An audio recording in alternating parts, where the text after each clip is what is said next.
बाजार में ये जो हफ्ता बीता है ना, वो बड़ा इंटरेस्टिंग सा हफ्ता रहा। वो पिछले 110 दिनों के सारे उथल पुथल पे एक विराम लगाता हुआ दिखा, जब हमने देखा कि यूएस और ईरान के बीच डील पर दस्तखत हो गई। हालांकि अभी थोड़े बहुत उतार चढ़ाव देखने को मिले, आमतौर पर होता है जब भी कोई युद्ध में शांति वार्ता हो जाती है तो थोड़े बहुत उथल पुथल होते रहते हैं, लेकिन मोटा मोटी माना जा रहा है कि सारा कुछ अब शांति की तरफ आगे बढ़ रहा है। तो इसको कैसे देखा जाए, सुनील सुरनम साहब?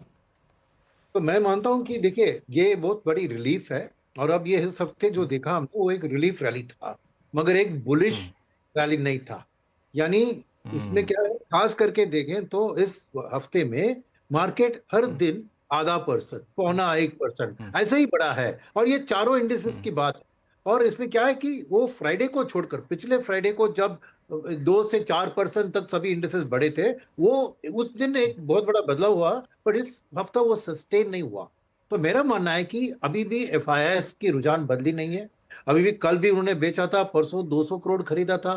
तो उनका भी जो है सेलिंग प्रेशर कम हुआ है, मगर बाइंग इंटेंसिटी कहीं पे नहीं दिखा है। क्योंकि अभी भी उनके मन में इंडिया के ऊपर दबाव है कि $80 पे भी तेल है, तो वो भी उसका फिस्कल इम्पैक्ट रहेगा, इन्फ्लेशन पे इम्पैक्ट रहेगा। सेकंड, ऐसे आपने जिक्र किया मानसून का, उसके कारण फूड इन्फ्लेशन, तो फूड इन्फ्लेशन से आरबीआई की हालचाल कैसी रहेगी? क्योंकि अब फेड की रेट हाइक की प्रोबेबिलिटी बढ़ रही है। तो क्या आरबीआई के ऊपर दबाव, $80 पे तेल, फिर फूड प्राइसेस बढ़ रहे हैं, फिर यूएस में रेट हाइक होगा, तो दबाव होगा। क्या आरबीआई रेट हाइक करेगी तो उसका इंपैक्ट कैसे रहेगा? तो ये सब चीजें अभी भी मार्केट के ऊपर हावी है। तो खाली वॉर का निकलना एक नेगेटिव निकल गया है, और ये आने वाले दिन को ये बता रहा है कि ज्यादा गिरावट एंटिसिपेट नहीं कर सकते हैं मार्केट में, मगर ज्यादा उछाल भी नहीं एंटिसिपेट कर सकते। मार्केट एक range bound, supported by domestic DII as well as non institutional domestic participants. क्योंकि आप देखें तो 3 महीने अभी देखे, वॉर को स्टार्ट हुए अब कुछ 3.5 महीने हुए हैं। तो 3 महीने का रिटर्न देखे तो माइक्रो कैप इंडेक्स में 27% रिटर्न मिला है, स्मॉल कैप में 18% और मिड कैप में 14%, खाली लार्ज कैप में 4%। तो क्या है कि मार्केट की रिकवरी एक domestic investor driven broader market rally रही है। अभी भी एफआई का एक पॉजिटिव आउटपुट को लेकर large cap, large mid cap में चलान नहीं आ रहा है।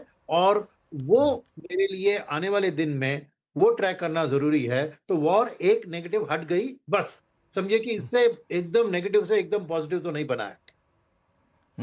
एकदम निगेटिव से पॉजिटिव नहीं बना है, वॉर हटा है, ये एक बड़ी बात है। लेकिन एक रेंज बाउंड ही रहेगा। क्यों रहेगा, उसके पीछे अलग अलग लॉजिक यहाँ पे सुनील सुवर्णम साहब ने दिए। दलजीत सिंह कोहली साहब, एक रेंज बाउंड ही रहेगा और एफआईज अभी भी मतलब निकलना कम कर दिए हैं, आना शुरू नहीं किए उस हिसाब से। जी हाँ लक्ष्मण जी, क्योंकि उनके पास अभी कोई ऐसा रीजन नहीं है हमारे यहाँ आने का। जो रीजन जो बने हुए थे, हमारे पास एआई ट्रेड नहीं है, हमारी ग्रोथ कम है, हमारी वैल्यूएशन ज्यादा है, वो सब इश्यूज तो अभी भी हैं। इनफैक्ट उसमें तो अभी और थोड़ा रिस्क फैक्टर बढ़ गया है because of this monsoon not coming on time. तो अगर जो हम लोग पहले से कई बार बात किया है कि Q1 के नंबर्स और Q2 के नंबर्स जो हैं, वो उसमें एक्चुअली वॉर का इम्पैक्ट दिखेगा। तो एक्चुअली ये जो नंबर्स आएंगे वो डाउन ट्रेंड होगा। तो आपको थोड़ा डाउनग्रेड्स देखने को मिलेंगे जब ये नंबर्स अनाउंस होंगे, जून क्वार्टर के नंबर्स और सितंबर क्वार्टर के नंबर्स। तो ये तो सबको ही पता है कि अगर हमारे यहाँ ग्रोथ कम हो रही है और वैल्यूएशन तो कोई ऐसा बहुत ज्यादा घटा नहीं है, तो फिर उनके पास कोई रीजन नहीं है हमारे पास आने का। और नया कुछ ऐसा किया नहीं है। थोड़ा बहुत जो पॉजिटिव टैक्सेशन साइड पे जो बॉन्ड वाला साइड किया था, बट इक्विटी मार्केट के लिए वो भी कुछ खास आया नहीं है। तो आई थिंक वो उनके लिए कोई एफआईज के लिए अपना व्यू बदलने का कोई रीजन दिख नहीं रहा है। एफआईज के लिए व्यू बदलने का कोई रीजन दिख नहीं रहा है। गौरांग शाह साहब, क्या एफआईज इस इंतजार में बैठे हैं क्या कि आपने बॉन्ड के लिए तो कर दिया, कुछ इक्विटी के लिए करिए तो फिर आए हम? तो देखिए, मेरे ख्याल से सबसे पहले तो अगर बाजार में कोई चिंता ना हो तो चिंता का कारण होता है लक्ष्मण भाई। क्योंकि सभी पहलू सकारात्मक आ जाते हैं तो फिर मुझे चिंता होने लगती है। तो अच्छा है कि चिंता है बाजार में, ये हमें और आप सबको सतर्क रखता है। दूसरी बात, जहां तक विदेशी संस्थागत निवेशकों का सवाल है, मैं बिल्कुल सहमत हूं दलजीत भाई से। ऐसा कोई बड़ा परिवर्तन नहीं हुआ है। हाँ, एक जो बहुत बड़ी नकारात्मक परिस्थिति युद्ध के रूप में पूरे विश्व भर के बाजार पर और हमारे बाजार पर मंडरा रही थी, वो अभी फिलहाल ऐसा लगता है कि वहां पर किसी भी तरह के शांति प्रस्ताव पर आगे जाकर के सहमति बनेगी। वहां पर भी 60 दिन है और 30 दिनों में अमेरिका अपनी नाकाबंदी बंद करेगी और ईरान की तरफ से जो भी नाकाबंदी स्ट्रेट ऑफ हॉर्मुज में है वो दूर हो जाएगी। तो ऐसे कोई आसार नजर नहीं आते। और उसके साथ साथ जैसे अभी बात चर्चा चल रही थी, इंद्रदेव के आशीर्वाद इस बारी हमारे देश में पहले वर्षों की तरह नहीं रहेंगे और अगर ये बारिश की किल्लत हुई तो हमारी जो जनसंख्या है वो बड़ी मात्रा में कृषि उद्योग पर निर्भर है। आय अगर पैदावार कम होगी तो स्वाभाविक है ग्रामीण और मध्यम ग्रामीण इलाकों में जो आय है उस पर असर पड़ेगा।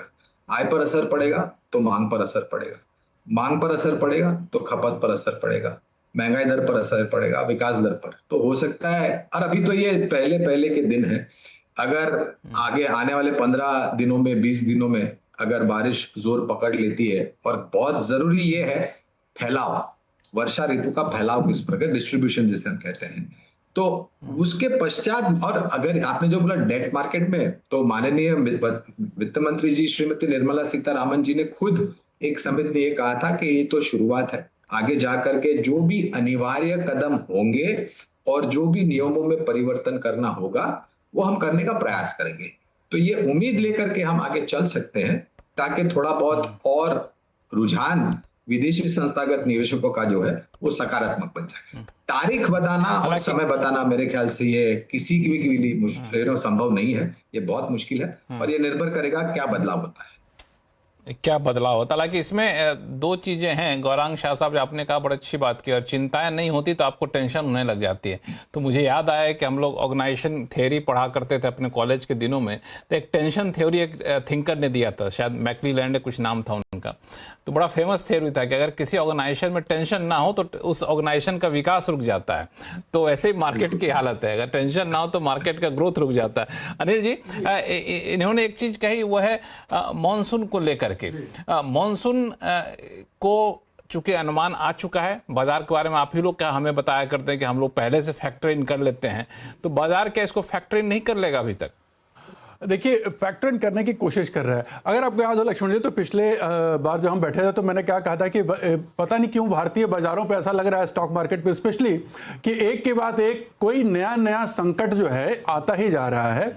और अभी जैसे अब ये ईरान के साथ थोड़ा सा सेटलमेंट होकर के इंपोर्टेड इन्फ्लेशन में रिलीफ मिली ही थी कि पिछले महीने हफ्ते ही हमने डिस्कस किया था कि एल नीनो जो है वो डोमेस्टिक इन्फ्लेशन बढ़ाने की तैयारी करना शुरू कर चुका है।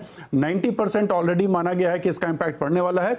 और लक्ष्मण जी, पता है सबसे बड़ी खतरनाक चीज क्या हो रही है इसको लेकर के, कि माना यह जा रहा है कि 2027 में ये सबसे ज्यादा इसका इंपैक्ट दिखाई देगा, अगले साल, यानी कि वो सबसे ज्यादा ड्राई सीजन क्रिएट करेगा। मुझे सबसे खतरनाक दिख रही है कि जो भी चीजें हो रही है ना, उसमें हमारा कोई लेना देना नहीं है, वो सब बाहर का। ट्रंप साहब ने टैरिफ लगा दिया, भाई हम क्या करें, ईरान पर हमला कर दिया, हमारी क्या गलती, मॉनसून खराब हो गया, हमारी क्या गलती, ले दे के सब लोग हम लोग जो है नहीं है ना। इसके साथ साथ देखिए, अभी आपने देखा हम तो पहले से, हम लोग सतर्क तो पहले से थे, लेकिन देखिए अचानक से जो आज जो धमाका हुआ आईटी को लेकर के कि 5.5% पूरा का पूरा एक इंडेक्स आज डाउन हुआ और उसकी वजह से भी सेंटीमेंट काफी खराब हुआ।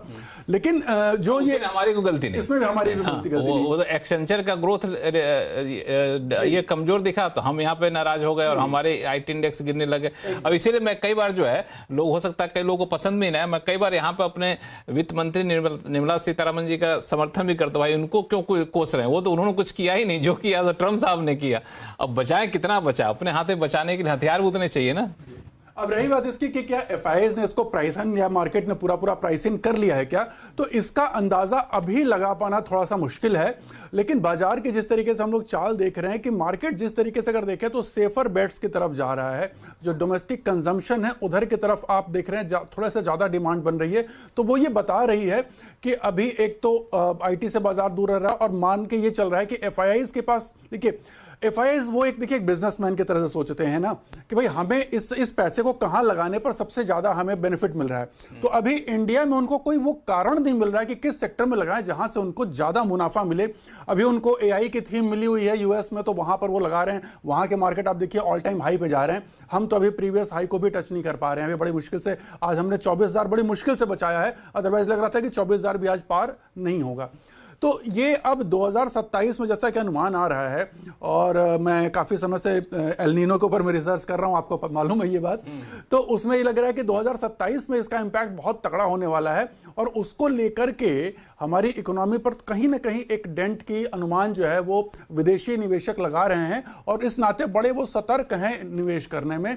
हाँ, सपोर्ट कहाँ से मिल रहा है? DII से मिल रहा है और हमारी SIP से मिल रहा है। हालांकि अब SIP का भी फ्लो आपको पता है कि धीरे धीरे कम हो रहा है, उसके भी मोमेंटम में थोड़ी सी अब कमजोरी आ रही है।